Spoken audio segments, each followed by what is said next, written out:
Hola a todos y bienvenidos a vuestro canal de inversión. Soy Arbel Mendoza y estamos una semana más en el informe semanal, donde haremos un repaso de las principales noticias que pueden afectar a nuestra cartera. Antes de comenzar con el vídeo, como siempre, pediros que si os gusta este contenido, que dejéis un me gusta, que no cueste nada y así ayudáis al canal. Y también que comentéis qué os parece. El algoritmo hará su magia y este vídeo puede parecerle a alguien que esté buscando cómo invertir en materias primas y perder y arriesgar su capital, y puede salvarlo o no, porque eso ya depende de cada uno. Pero bueno, puede ser interesante que vea este contenido antes de tomar decisiones. Así que bueno, ahora ya vamos a ir al grano, ¿de acuerdo?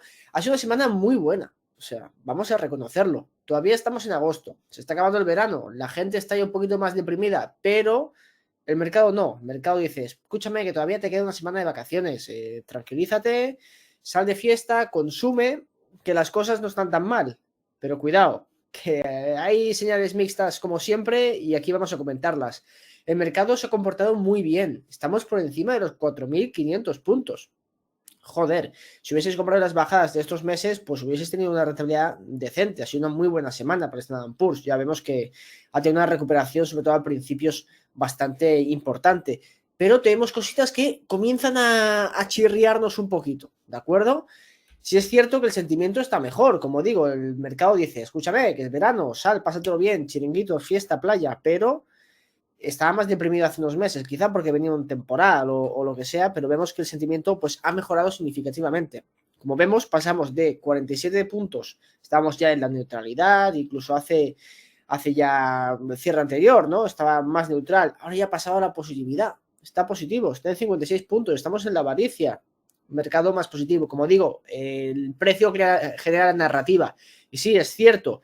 Y esta positividad se ha trasladado también a otros sectores que yo creo que son los que estamos invertidos, pero que yo creo que van a acabar con esta positividad más adelante del mercado en general. Además, tenemos datos bueno, que nos saltan un poco. El desempleo en Estados Unidos ha aumentado de forma significativa si lo comparamos con el anterior cierre, ¿de acuerdo? Vemos que el paro ha subido al 3,8%, que diríamos, hostia, ya nos gustaría en España tener el 3,8% de paro. Históricamente es una figura realmente baja para Estados Unidos, ¿de acuerdo? O sea, no es un dato de paro preocupante. Lo interesante de esto es que rompe esta tendencia de un paro tan bajo, del 3,5 reportado anteriormente, y salta y ya pues lo pasa por encima y llegamos al nivel de paro más alto que ha tenido en el plazo de un año.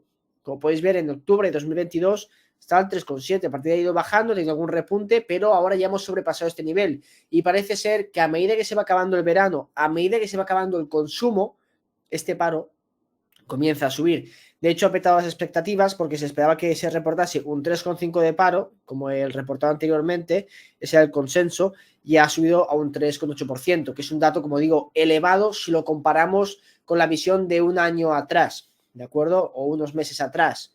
Pero bueno, no es un dato preocupante, pero es interesante que el paro, que ha sido lo que ha aguantado, ya ha aguantado un poquito la narrativa de que la economía está yendo de forma perfecta, pues acaba de subir.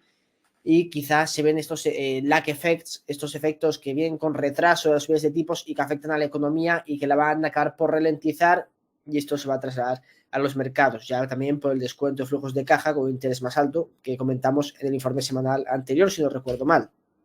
También datos negativos, y el PMI, este índice manufacturero, que por debajo de 50 ya nos dice ralentización económica, cuidado, y el report que ha salido es por debajo de 48 puntos, ¿de acuerdo?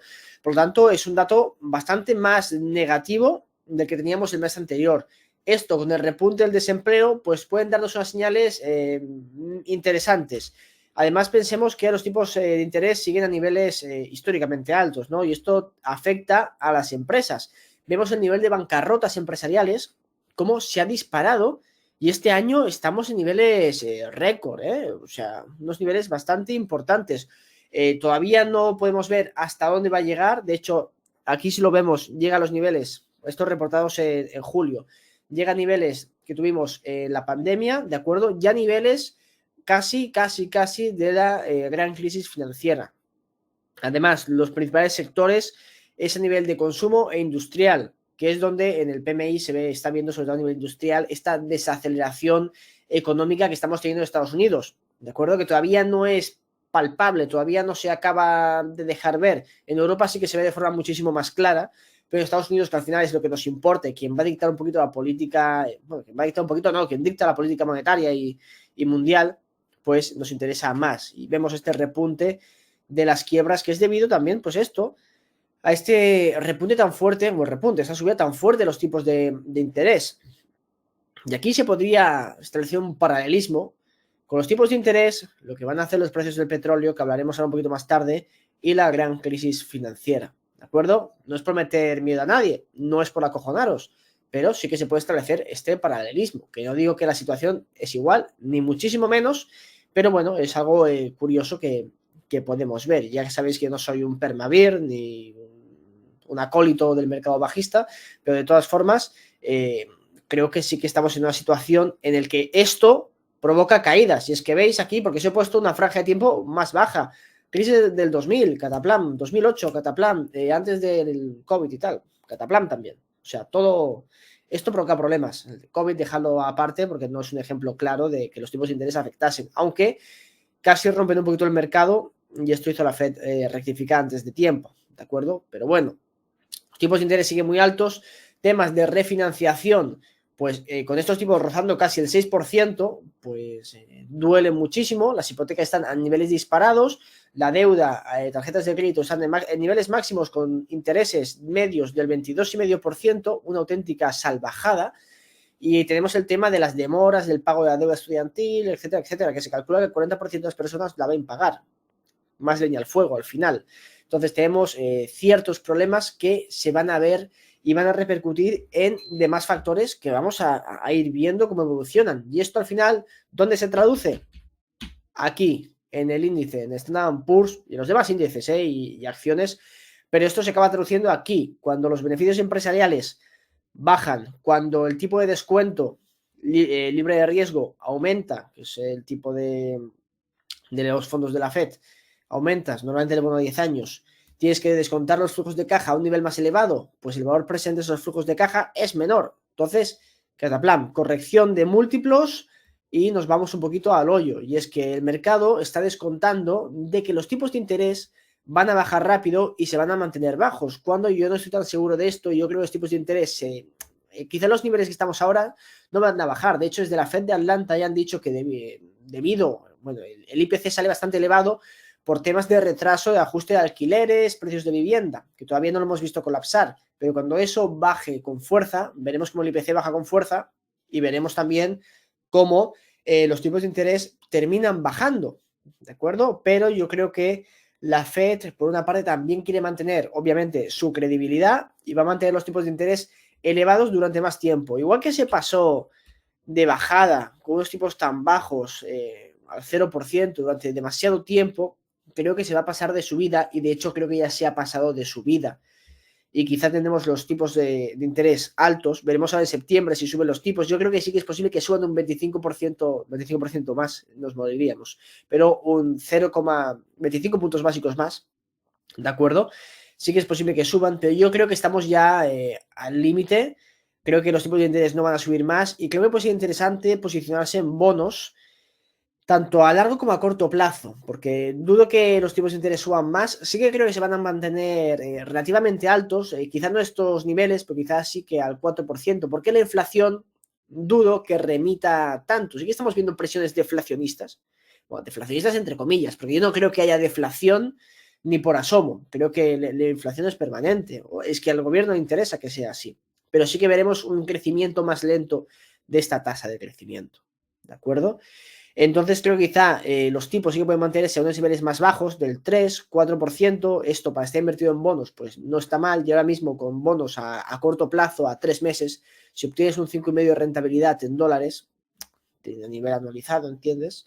Pues puede ser interesante sabiendo o intentando entender que el mercado puede corregir y ajustar estos tipos de interés una vez que se entienda que los tipos de interés pueden mantenerse elevados más tiempo, pues puede ajustar la valoración de los activos de renta variable de las acciones, ¿de acuerdo? Creo que me he explicado, así que yo creo que esta es una posibilidad que tenemos entre manos y tenemos que tenerla bastante en cuenta. Y vamos a ver por qué esta inflación. Y es que, como diría Cristiano Ronaldo, ¡sí! Por fin el petróleo sube, me cago en la leche. Hemos estado mucho tiempo con el petróleo a 70, 80 dólares. Pues vemos que el West Texas Intermediate está rozando los 86 dólares. Sweet spot, ¿de acuerdo? Este es el punto clave. O sea, este es un muy buen punto para el petróleo y yo sinceramente me gustaría que no subiese más. Y diréis, a ver, pero por favor, ¿por qué no va a subir más el petróleo? Por lo que expliqué en el vídeo anterior, de que unos precios demasiado elevados van a incentivar nueva entrada de competidores en el mercado, va a incentivar también que se usen sustitutivos, etcétera, etcétera. Y puede también incentivar intervención gubernamental no deseada. Bueno, intervención gubernamental prácticamente nunca es deseada, sino que es impuesta, pero bueno, puede ser un problema. A estos niveles, las empresas están generando una de pasta brutal a las valoraciones actuales, ¿de acuerdo? Estaremos comprando hasta el 15-20% free cash flow yield.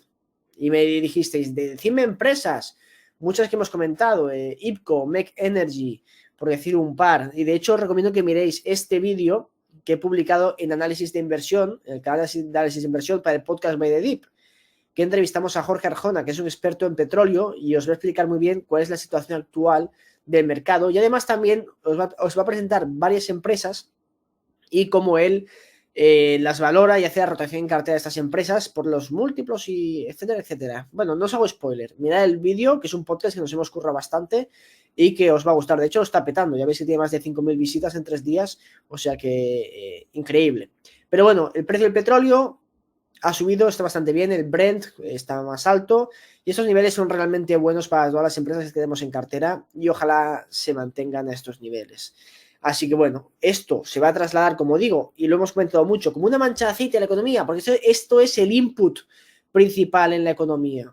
Las industrias funcionan con esto, los coches, el transporte funcionan con esto, la mayoría de cosas que consumimos funciona con esto, con el zumo de dinosaurio. O sea, si esto está caro, y no está caro estos niveles. Este nivel es perfecto para que se incentive la inversión a largo plazo y no tengamos crisis ni déficits de oferta, etcétera. Es un nivel perfecto y no es demasiado caro para los consumidores y es un buen precio para los productores. Entonces es el momento ideal, aunque no creo que nos quedemos. Ya me gustaría que estuviésemos aquí y aunque los saudíes y los rusos hagan de palanca y con los recortes han hecho subir el precio y ahora si sube mucho pues dejarán los recortes de un lado y volverán a bombear petróleo, puede que lo mantengan a estos niveles. Pero creo que el déficit se ha exacerbado tanto, es tan grande ahora mismo, que es posible que tengamos un pico en el precio del petróleo que nos lleve a los 100 dólares antes de final de año. Pero veremos. Y es que los inventarios, como veis, no dejan de caer. Estos son los inventarios americanos, ¿no? Pues vemos que la producción se mantiene completamente estable a las semanas anteriores, pero hemos tenido una caída de 10 millones de barriles, ¿de acuerdo? O sea, una caída bastante significativa. Y la SPR, la Reserva Estratégica de Petróleo, pues sigue comprando barriles en Estados Unidos. Así que bueno, las caídas son muy grandes y significativas para que el precio del petróleo pues no lo ignore, como ha hecho anteriormente. Estamos en niveles muy bajos. Ahora sí que están en negociaciones con Venezuela, con Irán, para mantener el petróleo, que su petróleo llegue al mercado. Siento deciros que el petróleo de Irán, quizá no todo, pero la gran mayoría ya llegaba al mercado, vía mercado negro. ¿De acuerdo? Entonces el impacto de ahora legalizarlo no va a ser tan grande como si las sanciones que se hubiesen impuesto a Irán hubiesen sido plenamente efectivas, que no lo han sido. ¿De acuerdo? De todas formas, el déficit es significativo. Mirad los inventarios, tanto onshore como en... Es que es una burrada, como han caído. De hecho, estamos a niveles de pre-SPR release. Antes de que los americanos comenzasen a liberar inventarios al mercado, podéis ver que estamos a niveles similares. Y ya os digo que el petróleo pues alcanzó los 120, 130 dólares. Veremos dónde vamos ahora.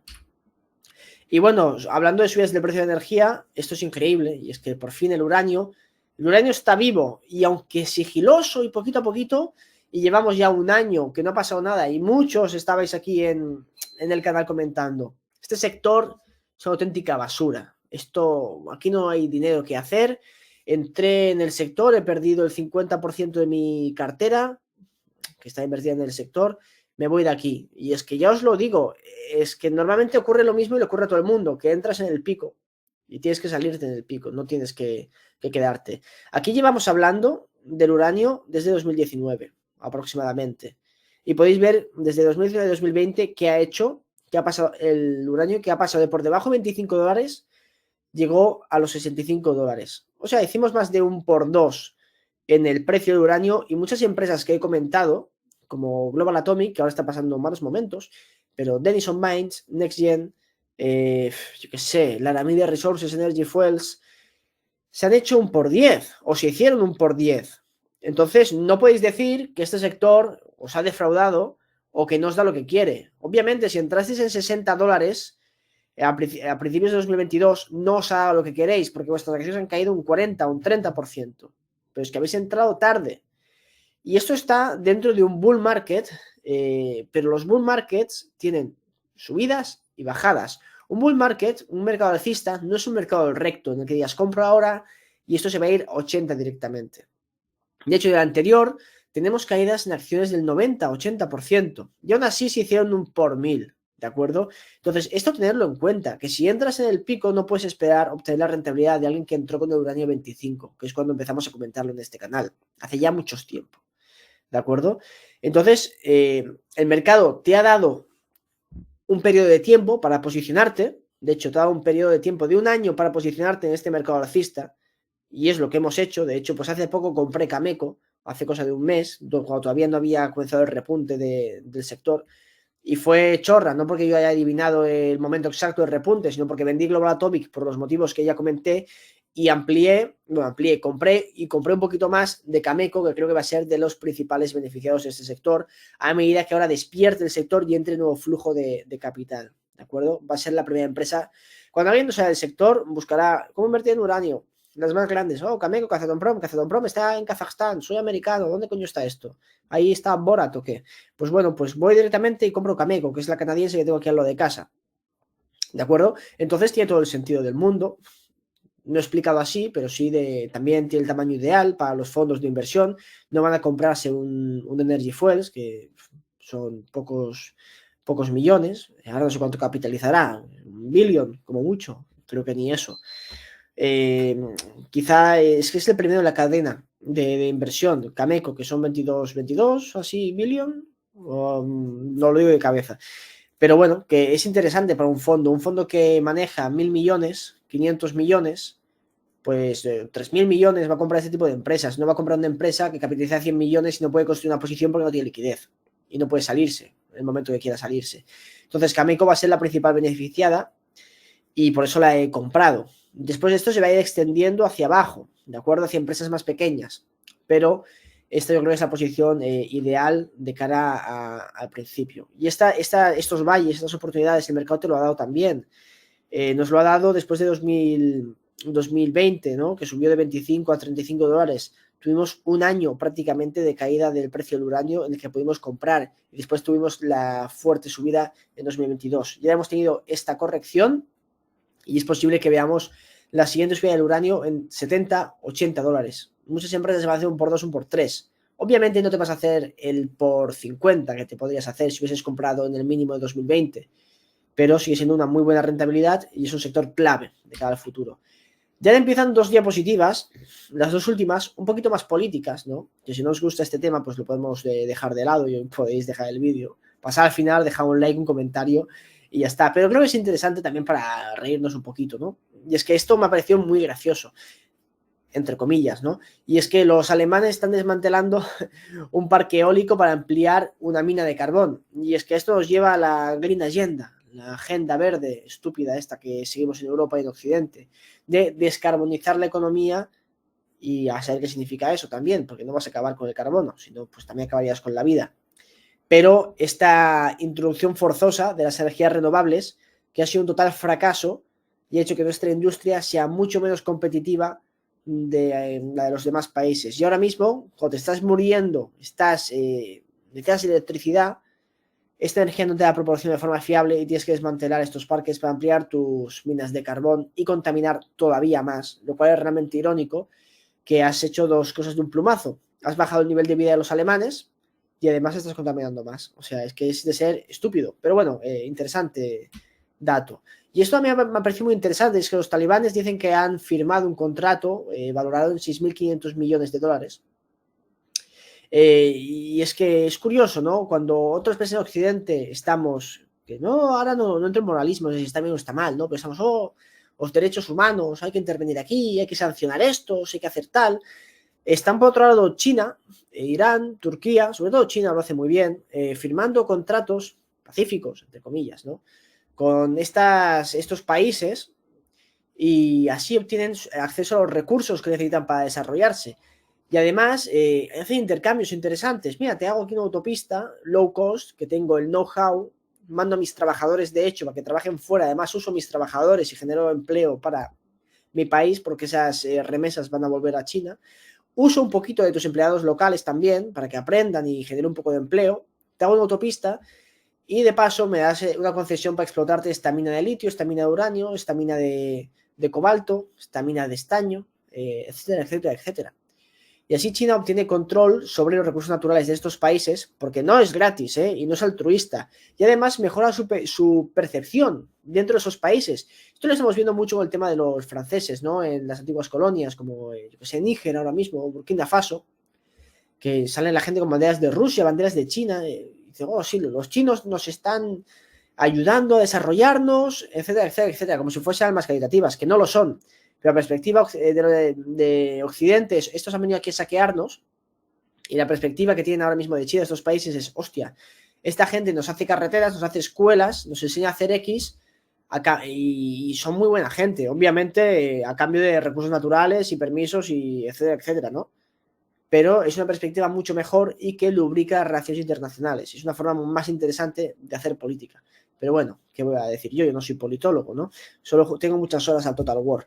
Entonces, bueno, me parece algo interesante de cómo estas potencias se mueven y consiguen este tipo de contratos, cuando aquí en Occidente nos estamos lastrando y poniendo piedras en el camino para desarrollarnos como economías potentes que habíamos sido. Y bueno, con esto termino el vídeo de hoy, que espero que os haya gustado. Dejar un like si así, un comentario, compartirlo con vuestros amigos y con vuestros enemigos si queréis que invierta en materias primas y arruinarlos financieramente, ¿no? Y bueno, y muchísimas gracias por verlo. Os podéis unir al Telegram, que publico mis movimientos de la cartera. Ahí pues comenté lo de Cameco hace un mes y que de hecho ha ido bastante bien, ha subido un 10%. Portfolio de inversión, os podéis crear vuestra cartera. En análisis de inversión publico mis análisis. Y si queréis ayudarme financieramente, pues podéis comprar un curso en albert-mendoza.com, que tengo un par publicados de cómo invertir en materias primas y en minería. Y estoy haciendo uno nuevo que ya os lo diré más adelante, que lo comenté en otro vídeo. También cualquier pregunta, contacto en albert-analisisdeinversión.com. Y hay una guía gratuita en la página web, si os interesa. Así que dicho esto, me despido. Muchas gracias y nos vemos en el siguiente. Chao.